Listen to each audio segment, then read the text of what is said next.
The moment I saw the light of dawn filtering through the blinds on that fateful morning, my heart pounded with a mix of dread and determination.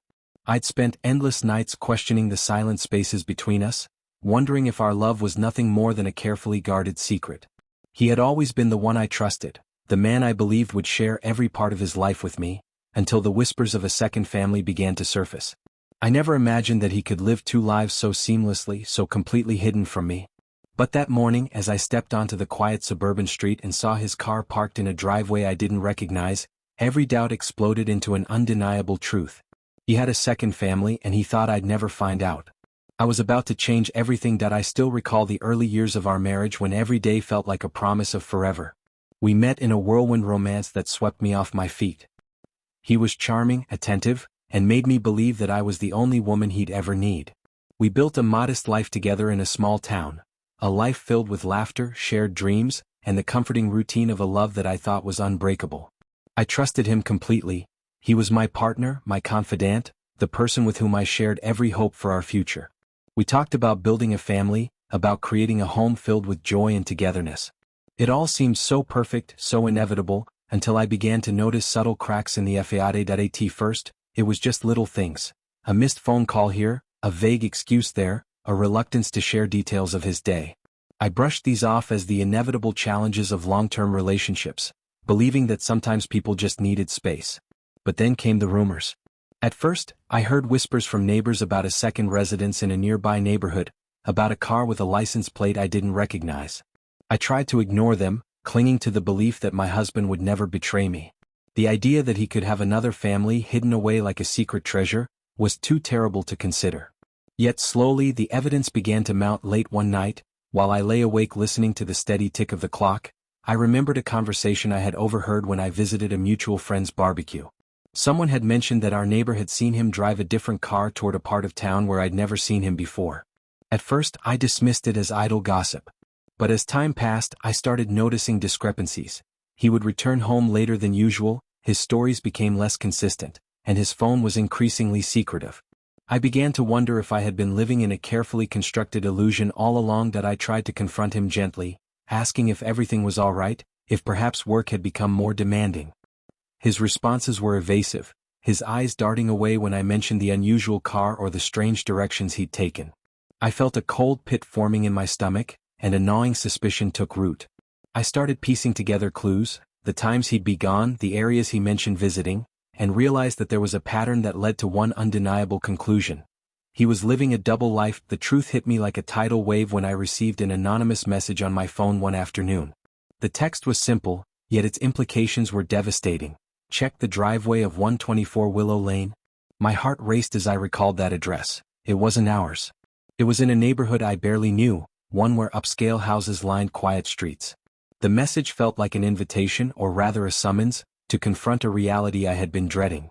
I hesitated, torn between shock and the need to confirm the terrible truth. That evening, I decided to drive to 124 Willow Lane. My hands trembled on the steering wheel as I navigated unfamiliar roads, every mile intensifying the fear that I was about to witness my worst nightmare. When I arrived, I parked discreetly a few houses away and walked slowly, my footsteps echoing in the silent suburban street. I saw a driveway that was immaculate, with a sleek, dark car parked under a meticulously manicured tree. My heart pounded harder. I recognized the car, my husband's car, but with a twist. It had a second license plate that I'd never seen on ours before. That I continued my walk, following the subtle clues until I found myself standing in front of a beautiful, modern home that looked nothing like our modest dwelling. The realization was like a punch in the gut. I pressed my hand against the cool glass of a window and peered inside. I saw children playing in the yard, a woman laughing as she helped them with homework, and a man whose features I recognized instantly, my husband, not with me but living an entirely separate life. Every detail was painfully clear. The house was warm and inviting, a home built for a family, and my husband was a father there, a father I never knew he had. The sight shattered me. I felt a mixture of betrayal, grief, and a fierce determination to reclaim my dignity. I couldn't just walk away, not without confronting the lies that had undermined our entire life together. The next few days were a blur of agonizing thoughts and secret investigations. I started following the digital footprints he left behind, the receipts for expensive groceries delivered to that address, the bank transactions that confirmed shared expenses, the photos on social media that casually mentioned family outings. Every piece of evidence painted a picture of a life I had never been a part of, a second family that existed in parallel to ours, hidden in plain sight. That I returned home that night and sat in the dark of my living room, my eyes red from tears, my mind reeling from the shock of discovery. I knew that I had to confront him, demand an explanation for the secret life he had built, for the betrayal that now felt like a knife twisting in my heart. But as I lay awake, the silence around me filled with the echoes of memories we once shared, I also felt a deep, burning resolve. I would not be his victim any longer.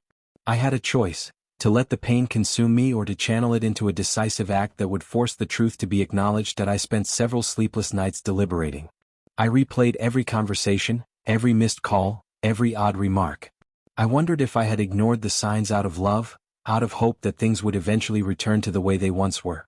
I felt foolish for trusting him so completely, for believing that our love was unbreakable. But as the evidence piled up, so did the certainty that I had been living in a lie. I began to document everything meticulously, creating a digital archive of photos, bank statements, and even old text messages that hinted at a second life. Each piece of evidence was a small, agonizing confirmation that the betrayal was not a fleeting mistake, but a deliberate, sustained deception. Finally, I decided that I could no longer live in the shadow of his lies. I made the painful decision to confront him. I called him, my voice steady despite the storm raging within me, and asked him to meet me at our home. When he arrived that evening, his face was drawn, his eyes filled with a mixture of guilt and fear. I couldn't hide the hurt that radiated from me. "How long?" I asked, voice cracking with raw emotion. His silence was the answer I had dreaded. In that moment, I knew that every promise, every whispered vow of fidelity, was nothing more than an illusion he had carefully constructed. That he stammered a half-hearted apology, tried to say that it was complicated, that he loved me, that he had responsibilities I couldn't understand. But I saw through his feeble excuses. I told him that the truth was undeniable, that the evidence of a second family was clear as day. My words were calm, but every syllable was laced with pain. "I trusted you," I said quietly, "and you betrayed that trust in the most unimaginable way." His eyes pleaded with me, searching for forgiveness, for a chance to explain. But I knew that there could be no reconciliation, not after what I had seen, not after what I had uncovered. That confrontation marked the end of our marriage, the definitive moment when I realized I could no longer share my life with someone who had built an entirely separate world behind my back. I began the process of divorce immediately, working with an attorney who understood the gravity of the betrayal. The legal proceedings were arduous, each court session a painful reminder of the years I had spent believing in a lie. I submitted every piece of evidence, every screenshot and bank statement, and the judge's decision was swift and unequivocal. I would be awarded the house we'd shared, a substantial portion of our joint savings, and most importantly, a clean break from the man I once loved. In the aftermath of the divorce, I moved into a modest apartment that I could call my own, a space where I could begin to heal from the devastation of betrayal. The transition was neither smooth nor easy.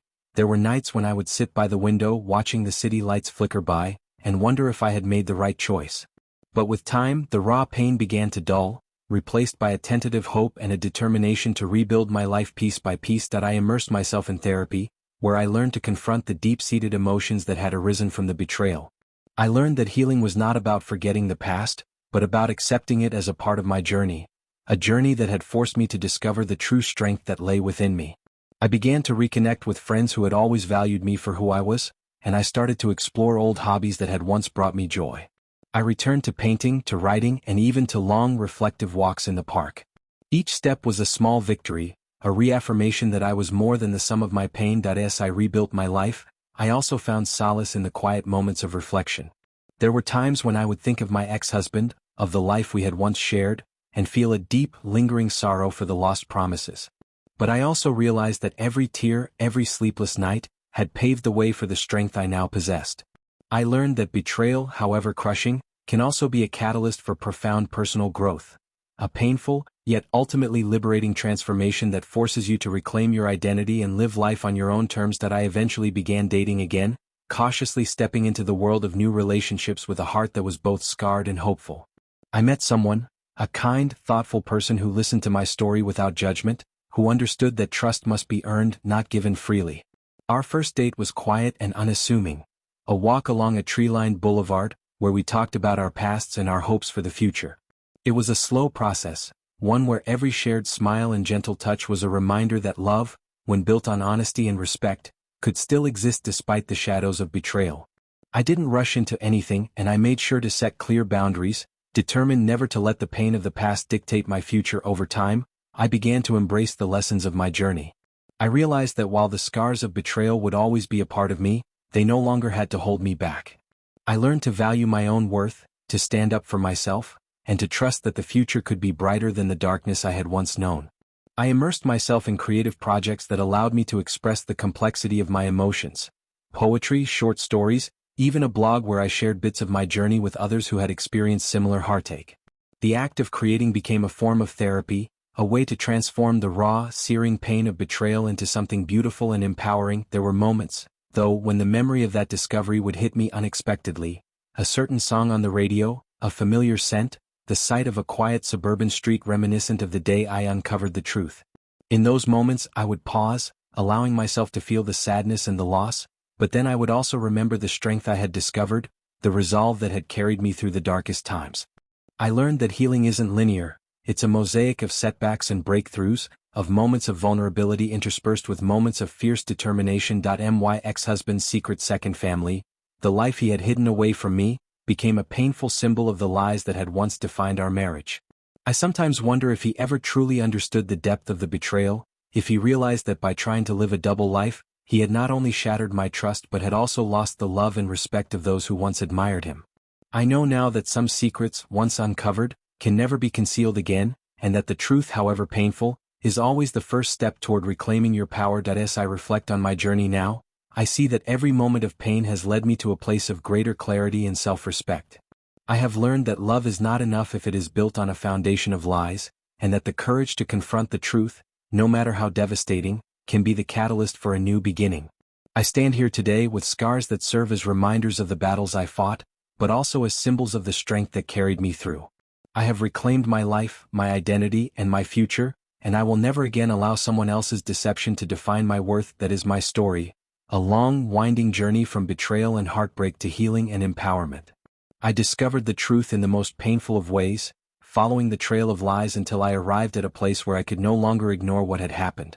I set a trap for my cheating wife by uncovering the hidden evidence of her secret life, and when confronted, the truth was undeniable. I made the excruciating decision to walk away from a marriage that had been built on deception, and in doing so, I found a strength within me that I never knew existed. My journey has been filled with moments of despair and sorrow, but it has also been a journey of profound transformation, a journey that has led me to a future where I stand tall, unburdened by the lies of the past. Now, as I look out at the horizon from my new home, I see a future bright with promise. I am no longer the person who allowed deceit to dictate my life. I have learned that the path to healing is paved with painful truths, and that every heartbreak can become a stepping stone to a stronger, more authentic self.